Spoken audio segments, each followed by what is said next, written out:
I stood among displays of watches worth tens of thousands, but all the salesman saw was a mom in plain clothes holding her child's hand. His question hit like a sentence.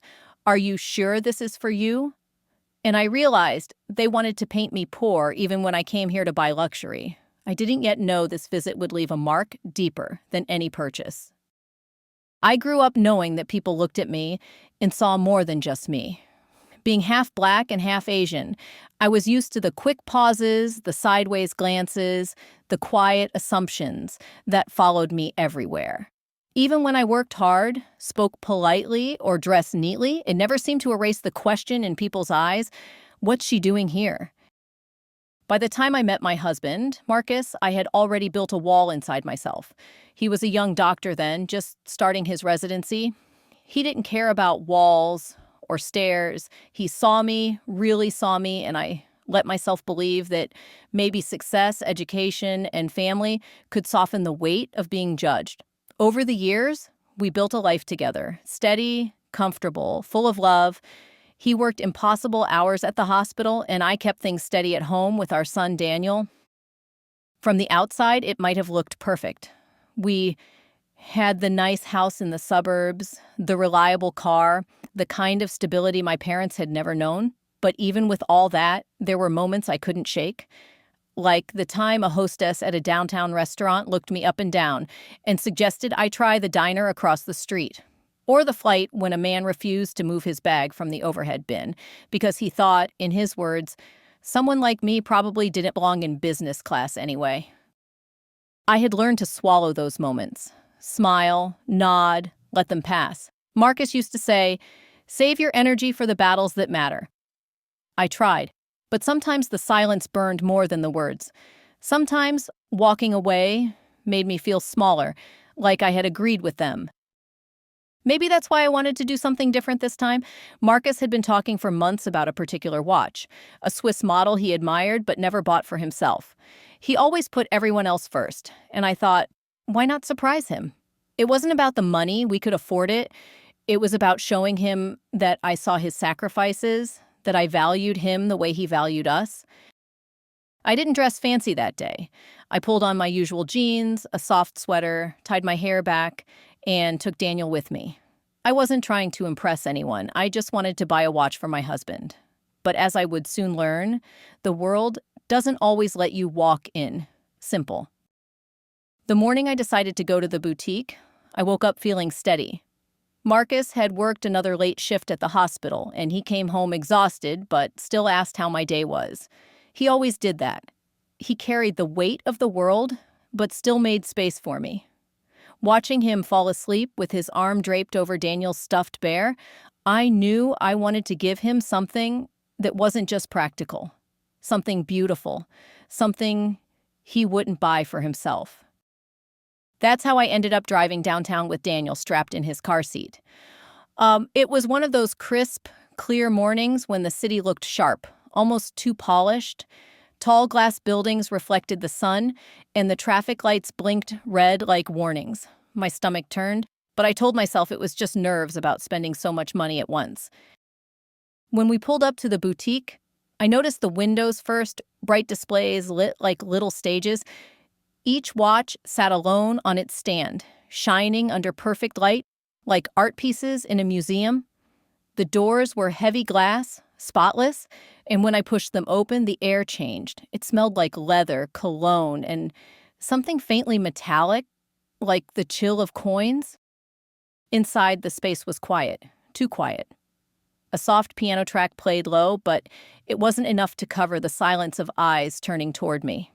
Two men in suits stood near the back, speaking in low voices, and a tall woman in a red dress looked me up and down before turning back to her phone. I shifted Daniel on my hip and tried to focus on the reason I was there.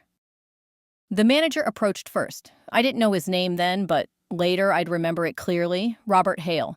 He wore a dark suit, his shoes polished to a mirror, his tie knotted tight. He smiled, but it wasn't a real smile. It was thin, sharp, like a blade. "Good afternoon, he said, dragging the words as if testing me. "How can I help you today?" I told him I was looking for a watch, a specific model. My voice was steady, but I caught the flicker in his eyes as he glanced at my sweater, my jeans, the sneakers I'd thrown on to chase after Daniel. He nodded slowly, as if weighing whether I was serious. "Those are quite expensive pieces," he said, his tone polite on the surface, but heavy with something else.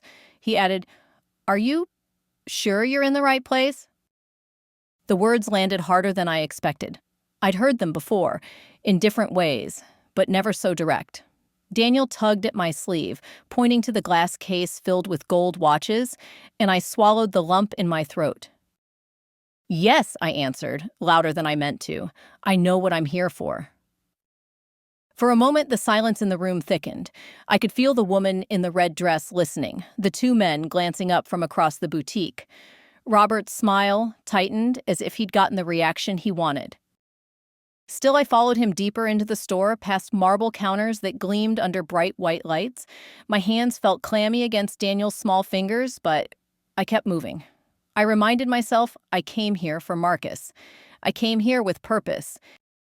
And yet, with every step, I felt like the walls of the boutique were pressing in, whispering the same question the manager had just asked me. "Are you sure you belong here?"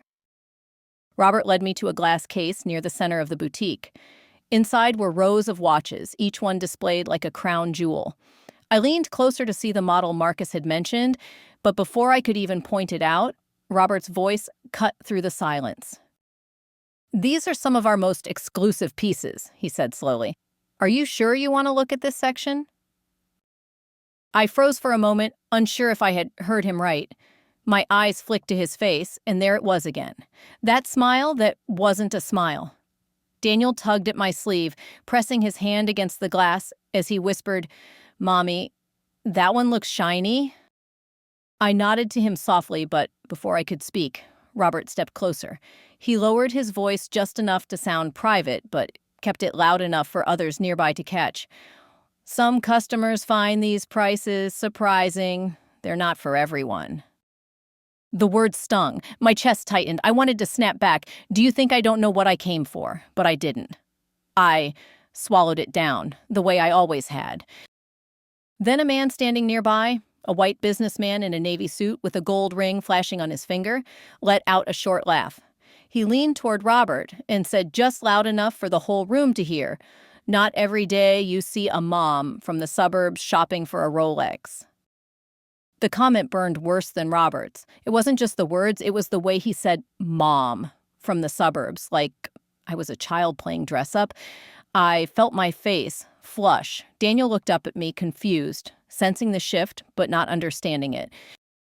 I tried to ignore the man, but Robert's chuckle sealed it. Not a full laugh, just a soft exhale through his nose, paired with that same smug expression. He didn't need to say anything more. The message was clear. Daniel reached out again, this time pressing harder against the glass.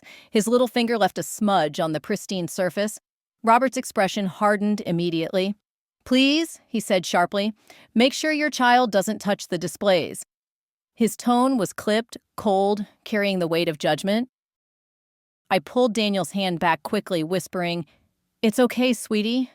But inside, it wasn't okay. It felt like my dignity had been snatched right there in front of everyone. The woman in the red dress, who had been pretending to scroll on her phone, glanced at me with raised eyebrows, as if the whole scene confirmed something she already believed. The businessman smirked again, shifting his stance like he was enjoying a show. I wanted to disappear. I wanted to grab Daniel's hand and walk out the door, but my feet stayed planted. Something about Robert's tone, that man's laugh, the way the room had turned into a stage, it pressed against something raw inside me. I thought about Marcus, about all the nights he dragged himself home after double shifts, his body heavy, but his voice still soft when he asked if I was okay. He deserved more than this. He deserved the watch he had admired for years, and he deserved a wife who didn't shrink when others tried to make her small. But in that moment, I wasn't strong. I was shaking. My palms were sweaty against Daniel's sweater, my throat dry. My mind raced with 1,000 versions of what I could say. Sharp comebacks, firm declarations, but none of them made it past my lips. Instead, I forced my voice to stay, even as I said, "Can I see that model, please?" I pointed directly to the watch Marcus had mentioned, its face shining silver under the light. Robert hesitated, just for a second. He blinked, his smile faltering. Then he recovered, slipping back into his role. "Of course," he said smoothly, though I could hear the edge in his voice. As he pulled out a pair of gloves and reached into the case, I stood taller. My heart still hammered, my body still felt trapped, but I knew I couldn't let the moment break me. The businessman's words still echoed, Robert's sarcasm still hung in the air, and the weight of the room's silence pressed down. But I told myself something simple, almost like a prayer. I belong here. My family belongs here, and no one can take that from me. As Robert slid the watch onto a velvet pad, I noticed the younger sales associate standing a few feet away. She had been silent since I walked in, but her eyes told another story. While Robert's smile carried mockery, hers carried something else. Pity, maybe even shame. She looked at me, then at Daniel, then back at Robert like she wanted to say something but couldn't. Her name tag read, Sophia. She kept her hands clasped in front of her, her shoulders stiff as if she was holding herself back. Every time Robert spoke, I saw her jaw tighten. That told me enough. She knew this wasn't right. But silence has its own weight, and her silence made me feel the divide even more. The ones who had power to humiliate, the ones who had no choice but to stay quiet, and then me, standing in the middle with my son, watching everything. Robert lifted the watch carefully, holding it between his gloved fingers. "This particular model is over $40,000, he said, stretching the number as if it were supposed to knock me down. He paused, waiting for a reaction, his eyes flicking quickly to the businessmen still standing nearby like they were sharing the joke. Daniel whispered, "That's a lot of money." His voice was innocent, curious, but in the silence, it carried louder than I wanted. Robert smiled at him, the way adults smile when they think they're cleverer than a child. "Yes, young man," he said, still looking at me. "It's more than most people can afford." My throat tightened. I wanted to shield Daniel, to pull him close, so he wouldn't hear the sneer hiding behind those words. Instead, I just nodded at the watch, trying to keep my voice steady. "That's the one. My husband's been working hard for years. He deserves it." Sophia's eyes flickered again. She took a small step forward like she might speak, but Robert cut her off with a look, sharp, commanding. She froze, lowering her gaze. The silence between us screamed louder than anything said out loud. Inside, I was unraveling. I thought about Daniel. He was old enough to remember this day, old enough to carry the image of his mother being made small, and that thought was unbearable. I didn't want him to think silence was strength. I didn't want him to believe dignity was something you swallowed until it burned. I kept asking myself, what lesson is he learning right now? The air in that boutique felt colder by the minute. Robert went on with his little performance, but I barely heard him. My focus was split between Daniel's wide eyes and Sophia's quiet defiance. She didn't speak, but she was on my side. I could feel it in her stare. That mattered more than I wanted to admit. I stood there, holding Daniel's hand tighter, trying to ground myself. My heart pounded, my mouth dry, but something was shifting. The humiliation was real, heavy, undeniable, but so was the anger building inside me. I realized then that silence wouldn't save me. Not this time. If I let it slide again, Daniel would carry that silence with him, and I couldn't let that be his memory of me.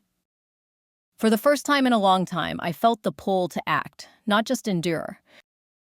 Robert placed the watch on the velvet pad, his movement slow, deliberate, like he was handling something I couldn't possibly deserve to touch. He straightened his jacket and gave me that same smile, the one that carried judgment under its surface. "Of course," he said, "you're welcome to look, but just so we're clear, this is over $40,000. He let the number sit there, heavy and pointed like a barrier meant to keep me out. Something inside me snapped, not loud, not dramatic, just a quiet shift, the way a door clicks shut. I had swallowed enough. I had watched enough. I wasn't going to let my son's memory of this day be his mother, nodding and walking away. So I looked Robert in the eye and said, steady and firm, "That's fine. I'm ready to buy it. Today." For the first time since I walked in, his smile faltered. It was just a flicker, but I saw it. His eyes narrowed for half a second, and then he adjusted, pulling his shoulders back. "I see," he said, dragging the words like he was stalling for time. "You'd like to purchase it now?" "Yes," I answered. My voice didn't shake. I squeezed Daniel's hand and kept my chin high. "Ring it up." The room went quieter than before. Even the faint piano track seemed to disappear. The businessman who had laughed earlier turned slightly, his smirk fading into curiosity. Sophia's eyes widened, and for a second, I thought she might actually smile. Robert cleared his throat. He picked up the watch and held it like he needed to remind me of its worth. "We usually suggest clients set an appointment for purchases of this size," he said carefully. "It allows time for financial verification." I felt the heat rise in my chest. "I don't need an appointment," I said. "I'm paying today. Do you want the card now or later?" He blinked, caught between his training and his bias. The pause stretched too long, and the silence started to itch. I could feel the businessman watching, waiting for me to stumble. I refused to give him that satisfaction. "Ma'am," Robert finally said, voice clipped, "are you certain you understand the cost involved?" That was it, the line, the one that pushed me past hesitation. I leaned forward, my words sharp but calm. "I didn't walk in here by mistake. I know exactly what this watch costs." And I said, "I'm buying it. If you don't want my business, just say it out loud." Daniel squeezed my hand, his little fingers wrapping tighter, and I knew he felt the edge in my voice. I wanted him to hear strength this time. Robert's jaw tightened. He forced a smile, but it came out crooked. "Of course," he said finally. "If you'll follow me to the counter, we can proceed." I caught Sophia's eyes again. She looked at me like she was holding her breath, silently cheering me on. That glance gave me more strength than I expected. At the counter, Robert pulled out a small black tray and set the watch down, still stalling with every movement. He brought out paperwork, his hands precise, but his eyes betrayed him. He couldn't hide the irritation that someone he had already dismissed refused to stay dismissed. I kept my tone even, casual almost. "You know," I said, "you didn't have to make this so difficult. All you had to do was treat me like anyone else who walks in here." His pen froze over the page for just a second. Then he pressed harder, signing his initials, pretending not to hear me, but I knew he heard. Everyone did. The businessman muttered something under his breath, but I ignored him. I wasn't there for him. I was there for Marcus, for Daniel, for myself. When Robert finally pushed the papers toward me, his hand lingered as if giving me one last chance to back out. I slid them closer, pulled my wallet from my bag, and set my card on the counter. The sound it made against the glass was louder than I expected, final, unapologetic. His eyes flicked to the card, then back to me. No words this time, just that forced smile, tighter than before. As he ran the payment, I stood straighter. My hands were still shaking inside, but on the outside, I felt taller, heavier, present. For once, I wasn't the one shrinking to fit into the silence. Daniel tugged at me, whispering, "Are we really getting it?" "Yes," I said simply, "and we are." Sophia's voice surprised me then. Quiet but steady, she said, "Would you like me to wrap it up for you?" She stepped forward, ignoring the sharp look Robert shot her. She handled the watch gently, like it actually meant something. Like I meant something. It wasn't much, a small gesture, but in that room it felt huge. By the time Robert handed me the receipt, his confidence had cracked. He tried to cover it, thanking me in his cold, professional tone, but the tension in his face gave him away. He hadn't expected me to stand my ground. Walking out of that boutique with Daniel's hand in mine, I didn't feel victory. Not yet. What I felt was the weight of what had just happened, the way prejudice can turn a simple purchase into a battle, the way silence can choke dignity, and the way a small act of defiance can change the air in a room. For the first time that day, I let myself breathe. As Sophia wrapped the watch with careful hands, the tension in the boutique shifted. Robert tried to stay in control, but his edges were showing. His voice stayed calm, but his jaw was tight, his pen strokes sharp. He had lost the easy arrogance he carried when I first walked in. I should have felt relief. I should have felt proud, but what I felt most was exhaustion, like I had just run a race no one else even saw. Daniel hummed softly beside me, swinging his feet against the counter, unaware of the weight pressing on my shoulders. When Sophia handed me the small black bag, her voice was lower, softer than Robert's had ever been. "Congratulations," she said, almost whispering. Then she glanced quickly at him and added, "And thank you for your purchase." Her eyes met mine again, and this time she didn't look away. There was apology in them, and something more, something close to quiet courage. As Robert finalized the paperwork, a moment passed between me and Sophia. She leaned closer, her voice barely audible. "I'm sorry," she said under her breath. I blinked, unsure if I had heard her right. She straightened immediately when Robert looked up, her face returning to its professional mask. But those two words clung to me. I didn't need an explanation. I knew what she meant. She wasn't apologizing for the price, or the wait, or the process. She was apologizing for him, for the whole system that let him stand there, day after day, deciding who belonged and who didn't. I left the counter, holding Daniel's hand tighter than before. We passed the businessman on the way out. He smirked again, but this time it looked forced, weaker, like the performance was wearing thin. He muttered, "Well, good for you," in a tone that was anything but congratulatory. I didn't stop. I didn't look back. The heavy doors closed behind us, and the city air felt different, warmer, messier, real. But the weight didn't leave me. Because the truth was, even after I paid, even after I proved myself, I didn't feel like I had won.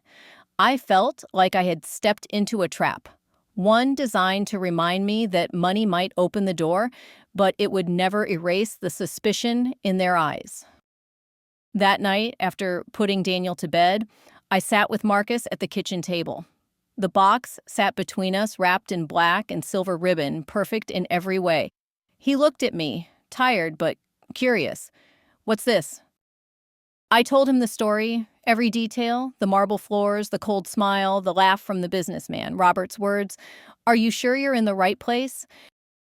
Marcus listened without interrupting. His face shifted slowly, from confusion to anger to something deeper.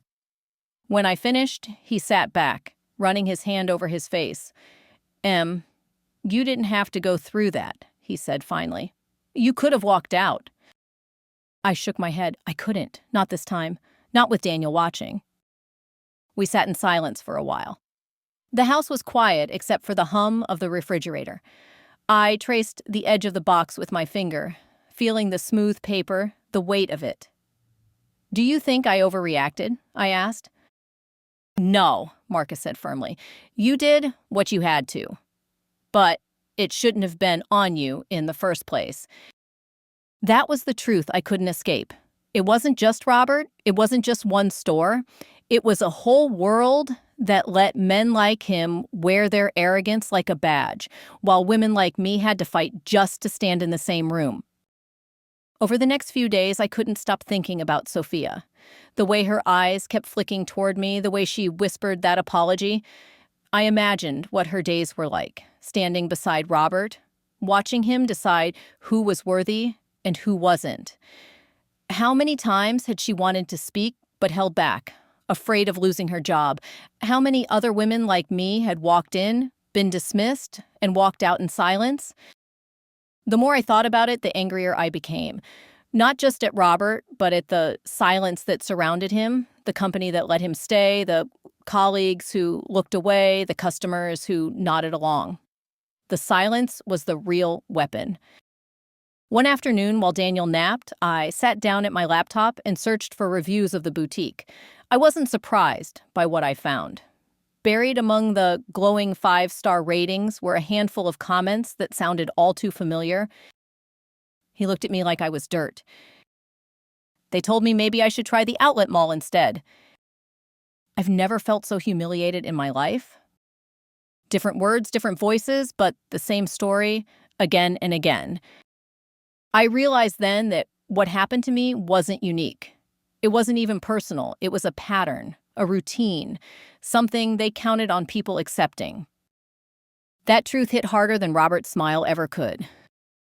It meant that no matter how much money I carried, no matter how carefully I spoke, no matter how much I smiled, I would always be seen as an outsider in places like that. Because the system was built to keep it that way. That night, as I sat on the couch with Marcus, I said it out loud for the first time. It wasn't just him. It's all of them. The whole place. Marcus nodded slowly, his hand warm over mine. So, what are you going to do? I didn't answer right away. My mind spun with possibilities, writing a review, calling the corporate office, telling my story publicly. Each idea carried risk, but each one felt necessary. Because silence wasn't an option anymore. I thought again of Sophia, standing in that boutique, her eyes full of apology. I thought of Daniel, tugging at my hand, watching me hold my ground. And I thought of all the women who had walked in before me, walked out ashamed, and never said a word. That was the real revelation. The battle wasn't about a watch. It was about dignity, about whose voices got heard and whose didn't. The box sat on the counter in front of me, wrapped tight in black paper and silver ribbon, the store's logo stamped across the top. It should have felt like triumph. Instead, it felt like a weight pressing on my chest. I held it in my hands, but it didn't feel like mine. It felt like proof that I could pay, proof that I could stand here, proof that I didn't belong, but forced my way in anyway. Daniel tugged at my sleeve, his eyes wide with excitement. "Daddy's gonna love it," he said. His voice was so sure, so full of joy, that I forced a smile. "Yeah," I whispered, he will. But inside, doubt crawled over me. I thought about Marcus, how he never asked for gifts, how he measured worth in time spent together, in honesty and love. Would he even want something wrapped in this much humiliation? Or would he see it in my face the second I handed it to him? Robert's voice still echoed in my head. "Are you sure you're in the right place?" His words stuck like splinters buried deep, impossible to shake. Even with the bag in my hand, I didn't feel like I had erased them. I felt like I had stamped them harder, like I had proven his point by trying so hard to fight it. Sophia's glance stayed with me too, her silent apology, her quiet attempt to help. She had seen this before. She knew it wasn't just about me. And I wondered, what does it mean if I walk out with this box? Do I win? Or do I let them win? My thoughts raced in circles. If I bought the watch, I'd honor Marcus, but I'd also carry the stain of that moment every time he wore it. If I walked away, I'd keep my pride, but I'd also give Robert the satisfaction of watching me leave empty-handed. Daniel leaned against my side, humming quietly.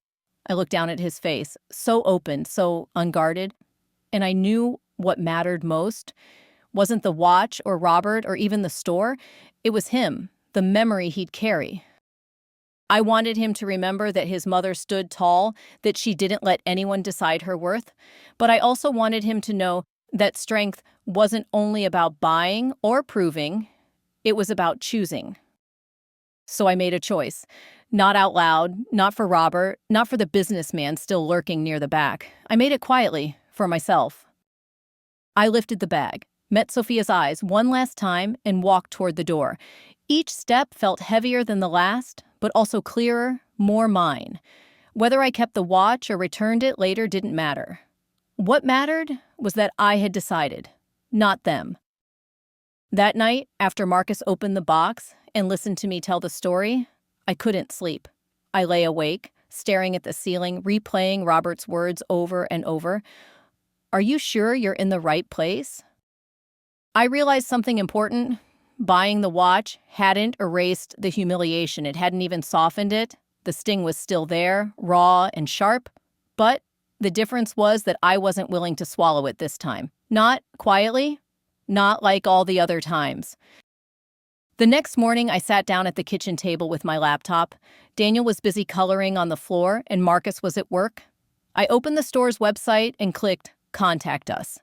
My fingers hovered over the keyboard for a long time. Part of me thought, what's the point? They won't care. They never care. But another part of me, the part that had stood tall in the boutique, pushed me forward. I wrote everything.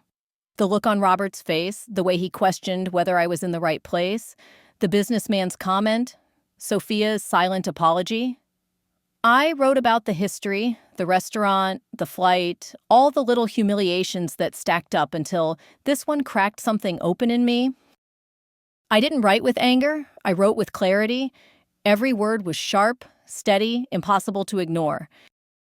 When I hit send, my hands shook, not from fear, but from release. Days passed, then a week. I almost convinced myself it had disappeared into some corporate inbox. Then one afternoon, while I was picking Daniel up from school, I got the email. The subject line read, "Formal apology and immediate action." I opened it in the car.